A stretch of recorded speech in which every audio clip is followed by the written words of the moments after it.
नमस्कार, मैं हूं ब्रजेश श्रीवास्तव और आप देख रहे हैं आप सबका पसंदीदा show talk with Brajesh.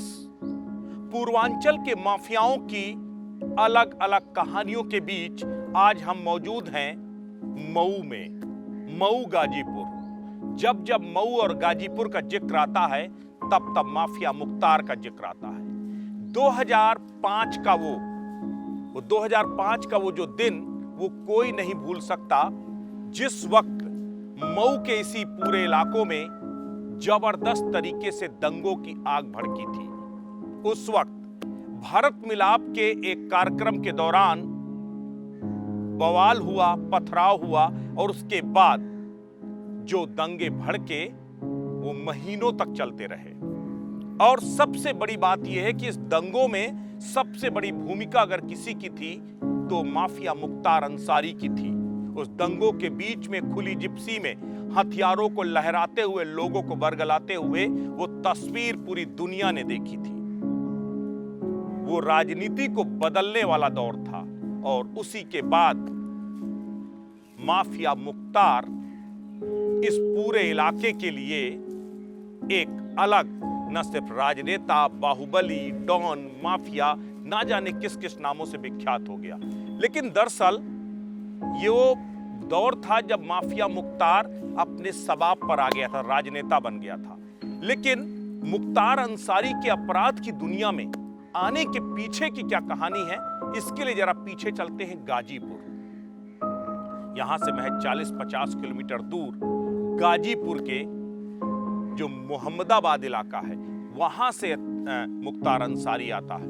Mukhtar Ansari उस वक्त अपने दौर की अगर बात करें तो 80 के दशक की बात है। तब एक स्टूडेंट था, एक बहुत अच्छा क्रिकेटर था मुख्तार अंसारी, और उस वक्त वो जो है छात्र राजनीति में धीमे धीमे करके अपना दबदबा बना रहा था।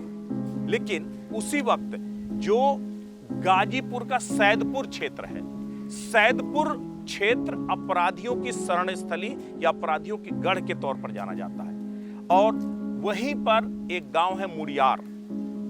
मुड़ियार गांव में साधु और मकनू सिंह नाम के दो शख्स थे जिनका इतिहास मुख्तार के साथ जुड़ा हुआ है। उसका जरा जिक्र करना चाहेंगे। दरअसल उस गांव में साधु और मकनू सिंह के चाचा रामपत सिंह प्रधान बन गए थे और ये बात साधु और मकनू को नागवार गुजरी कि उनके पट्टीदार ज्यादा प्रभावशाली हो जाए। ऐसे में वो लगातार रामपत सिंह को, यानी अपने चाचा को ही रास्ते से हटाने की प्लानिंग कर रहे थे। तभी दोनों के बीच में विवाद हुआ।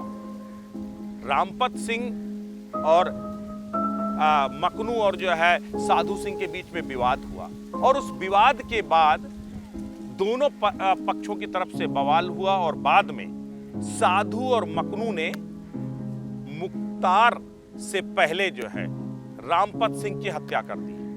रामपत सिंह की हत्या करने के बाद साधु और मकनू अपने क्षेत्र में बेहद प्रभावशाली हो गए। इस बीच एक कहानी वहां से थोड़ी दूर पर रची जा रही थी और वो कहानी अपने आप में बेहद दिलचस्प है, क्योंकि सबसे बड़ी बात यह है कि जिस तरीके से 80 के दशक में जब मुख्तार अंसारी कॉलेज में पढ़ाई कर रहा था, कॉलेज में पढ़ाई करने के साथ साथ छोटी मोटी दबंगई करता था, उस मोहम्मदाबाद इलाके में एक और चर्चित शख्सियत थी जिसका नाम था सच्चिदानंद राय।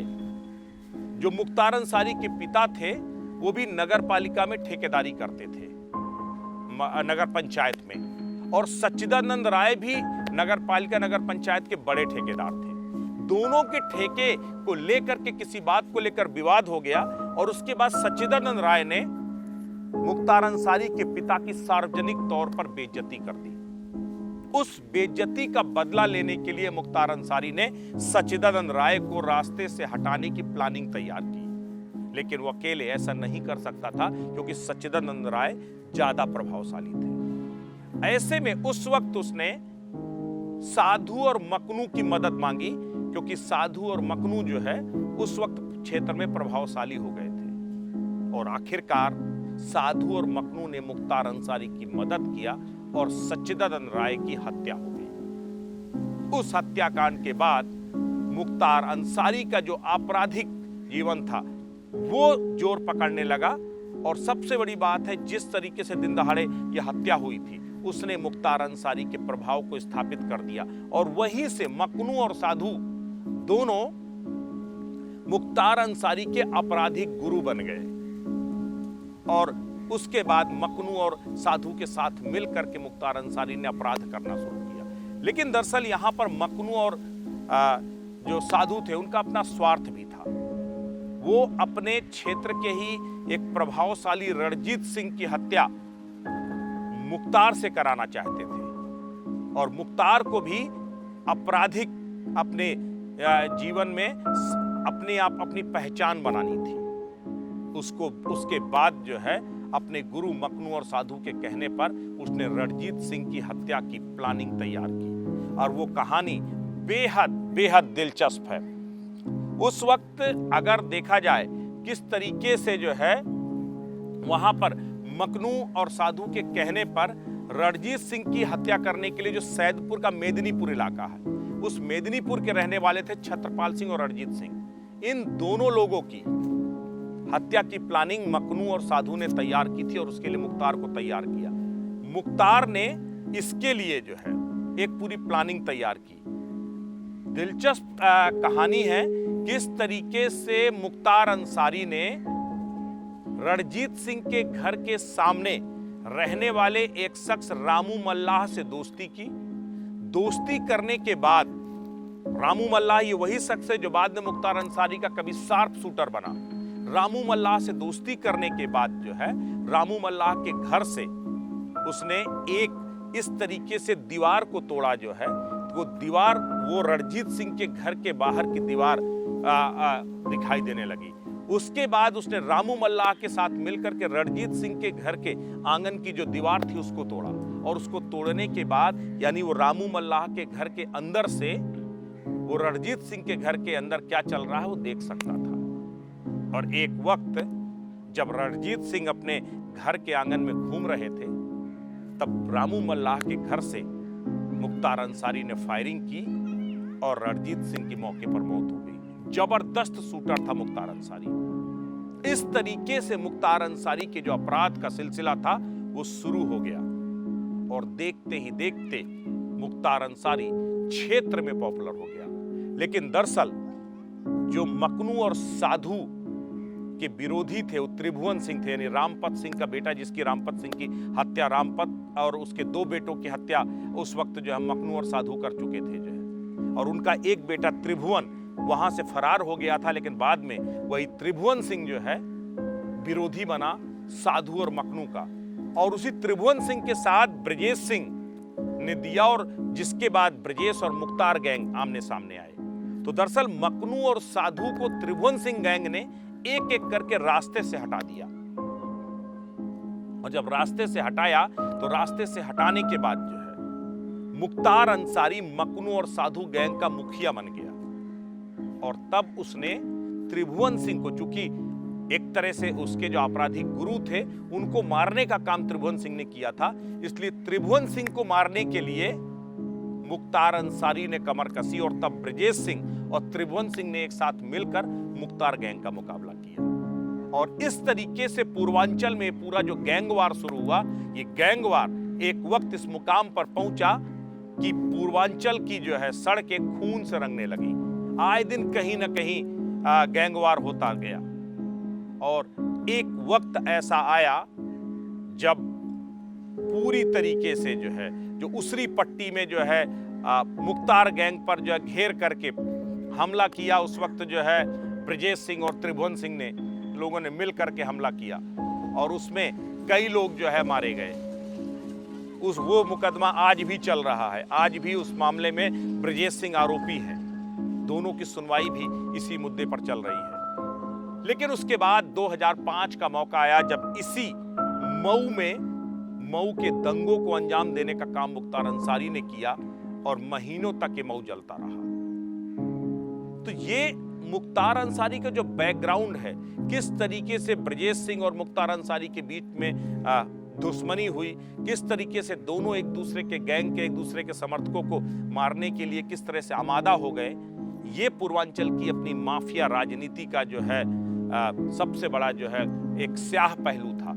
इसी बीच जब 2005 में मऊ में दंगे हुए, तब गोरक्षपीठ के महंत योगी आदित्यनाथ ने गोरखपुर से आवाज उठाई और मुख्तार के खिलाफ कहीं ना कहीं बयान दिए और सड़कों पर उतरे। और उसी के साथ यहां पर योगी आदित्यनाथ और मुख्तार के बीच की अदावत शुरू हो गई। वो अदावत तब और परवान चढ़ गई जब मुख्तार अंसारी गैंग ने योगी आदित्यनाथ के काफिले पर हमला करवाया, उनके ऊपर फायरिंग करवाई। किसी तरीके से योगी आदित्यनाथ बच गए और ये अदावत और गहरी हो गई। एक तरफ अपराध की जगत में मुख्तार अंसारी ताबड़तोड़ आगे बढ़ता जा रहा था, तो दूसरी तरफ उसने सियासत को 1995 में जब वो जेल से छूटकर मुख्तार अंसारी आया, उसके बाद उसने गाजीपुर छोड़ करके इसी मऊ को अपनी राजनीतिक रणस्थली बनाया और उसके बाद मऊ से उसने चुनाव लड़ना शुरू किया और लगातार 96 से वो लगातार चुनाव लड़ता रहा, जीतता रहा, कोई भी उसके मुकाबले खड़ा नहीं होता। एक वक्त आ गया जब मुख्तार के इशारे पर पूर्वांचल की राजनीति चलती थी, क्योंकि तब ब्रजेश सिंह भी हाशिए पर चले गए थे। ब्रजेश सिंह फरार हो गए थे, 8 साल तक वो जो है गायब रहे। उसके बाद उन्हें उड़ीसा से गिरफ्तार किया गया। तो जो मुख्तार का सबसे बड़ा दुश्मन था ब्रजेश सिंह, वो सलाखों के पीछे जा चुका था, कमजोर हो चुका था, पॉलिटिकल शेल्टर उसे नहीं था। और उधर राजनीतिक संरक्षण की वजह से मुख्तार अंसारी पनपता रहा और एक दुर्दांत अपराधी बन गया, एक बड़ा माफिया बन गया।